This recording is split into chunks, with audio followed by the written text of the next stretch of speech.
Hey everyone, welcome back to another video. I'm over here at Miss Fig residence. I don't know. I just sleep in random beds every night over here in the city. But I'm over in this area because working on another project over at the harbor area. Normally I like to have a project finished when I do a video, so this is going to be a little bit of a different one because I am not close to finishing it really, but I've made a lot of progress, and so you can kind of see it off in the distance. But part of the thing I really want to do is do some nice terraforming and landscaping here in these next, I guess, few videos, and it is going to take a long time to finish that because it is a huge project. So as you can see, all of this mountain area, this like little one here was the old mountain, and then everything back beyond it is new, and it is nowhere near done because it is just the dirt portion of it.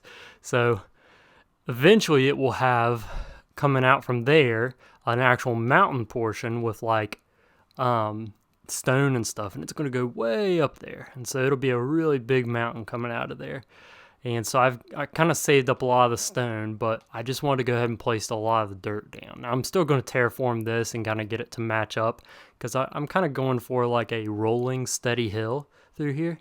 Sorry if this is bothering you guys. I'm just kind of bobbing up and down, but it's a good view from here of kind of the landscape. So this is all hand placed, everything else here, and it has taken me a long time, and it certainly would take a lot longer to do the actual mountain portion, a lot longer than the dirt, so I did not get to finish that.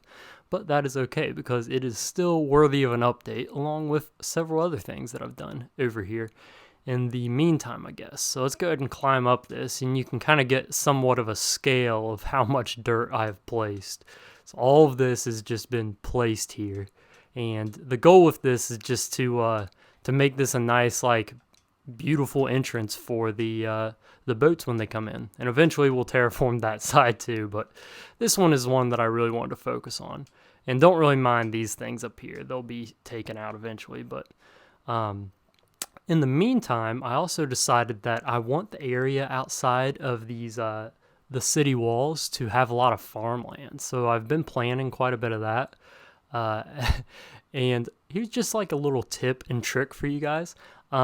When you're planting wheat, like I know like most people, like what they do is because they want like a source block and stuff, or source of water, they'll put like little dots of water, little like dugouts of water sprinkled throughout the kind of the farmland here if they're doing like a big giant farmland like this. But you actually don't need that. So you can grow wheat without any water, which is pretty cool. It just takes a lot longer and all that stuff. But the problem is when you're doing that, when you're like hoeing it and stuff, like if you don't have water, then it'll pretty quickly just turn to dirt. And so when you're placing a lot of it, it takes forever, and you have to like replace like each one like a couple times sometimes. And that's pretty annoying. But something that I figured out when you're doing this is if it's raining, then these will just stay there forever. And so you can place any number you want while it's raining because it has still like the watered effect. And for some reason, I just now realized that. And I've been playing Minecraft for a long time, but I just now kind of realized that. And so that's pretty cool that that's able to do. And that's why you see different stages. I was able to do all of this in one rainstorm and then all of this in the other rainstorm. And I actually ran out of wheat seeds, so we have to do a lot more wheat farming. But eventually kind of like all this area will be somewhat farm-like, and the area over there. But let's go ahead and climb up to the top of this mountain. And so the height of it isn't that impressive, but I wanted it to be like kind of rounded. And so placing like all of these like in here took, I don't know how many double chests of dirt. Probably, I think 3 or 4 double chests of dirt to place all of this. So, needless to say, I'm kind of exhausted of messing with dirt. But in the next coming episodes, I don't know if it'll be next one or the one after, I'll start the mountains of this and the actual like stone faces. So it'll look like the mountains on the interior of the walls. But they'll go all the way from there and connect up to this range and really turn that mountain into a much taller mountain. And I think it'll be pretty cool. But it'll give Big Valley National Park a kind of a I guess, more of a namesake because it doesn't seem like that big of a valley when you're in there. But let's go ahead and hop over here. So this is just my tree farm down here. And this river I need to hook up to the ocean, which I'm going to do that eventually too, but in due time for all of these projects. So let's go on up through here, and it just takes you right up inside of the city, I guess. But I wanted to show you all one more thing that I didn't get to show you during the world tour, and it's right outside the national park. So come through here in Big Valley National Park. That's what this is, but you can't really tell it's a valley right now because there's so many trees, but it is a slight valley. But like I said, these mountains I'm going to make them a lot bigger. But here is the gate entrance to the national park. So actually everything outside of here is technically the national park, but the national park gets its namesake for the area that's not inside of it. Doesn't really make a lot of sense, but there you go.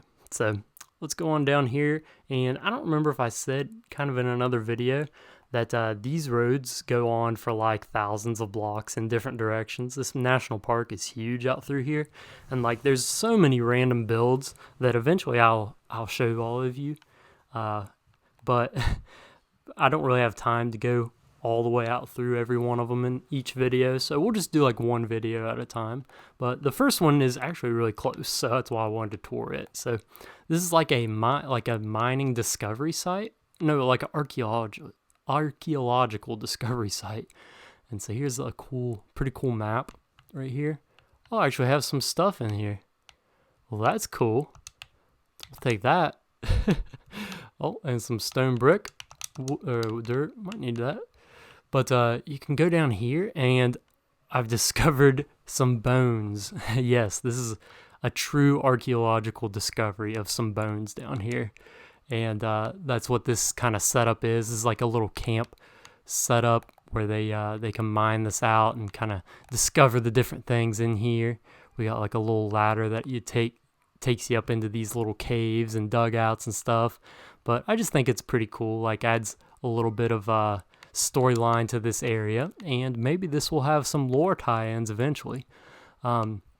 This I still need to work on, but this is kind of an old build, and the reason why that's there is this is actually a double ravine, which is pretty insane, and I thought was very cool world generation at the time, but that was a long time ago when this was built. But I just think it's cool to have little like themed things in the world like this that makes it feel, I guess, more lifelike and kind of lived in, I suppose, if that's a good word for it. But yeah, let's climb on up here. We'll get a nice, good view of the national park landscape out through here. And I guess it is about time to do today's lore reading. All right, here we go. For several years afterward, the promise of peace was kept. It would seem that the once feared red flag leader truly had Catalageruan's best interest at heart. The city prospered and grew in both size and stability. This, of course, caught the attention of not just the town's citizens, but also their home country of Vandalia, where our founder Billiam Bill set sail from all those years ago. The attention was not as welcomed as some would think, though. Vandalia was coming to the end of a century-long war with Folcrete. Vandalia's lands had been decimated, and the invading Folcrete forces were taking more ground each year. The eventual promise of the Catalageruan fallback point was called upon at last by the Vandalia leaders. They planned to retreat most of the country's citizens to the thriving city we know and love. This would increase the population drastically. Meanwhile, the military forces would stay in place defending, with the eventual plan of retreating to Catalageruan themselves. How will the new King Fleam and Tibert Shortlegs handle this mounting situation? So pretty interesting. We're getting into some bigger global politics, as Catalageruan, of course, is growing in itself. And by the way, in case you're new to the lore, this is all past lore. Like, we're still like 1,000 years from current day. So if some of it doesn't make sense to the builds, that's why. But we'll eventually get to modern day, and then we'll get into some good lore about everything around here. But yeah, thank you guys for watching another episode. I hope that you enjoyed it. It probably was a little bit of a letdown because I didn't get to finish the mountain project, but it'll be kind of worked on in the background of the next few videos. But yeah, I still appreciate you all joining in and checking in on the progress of the world. Like I said, I'll always be uploading on this, and I'll have another video next Saturday, so see you there.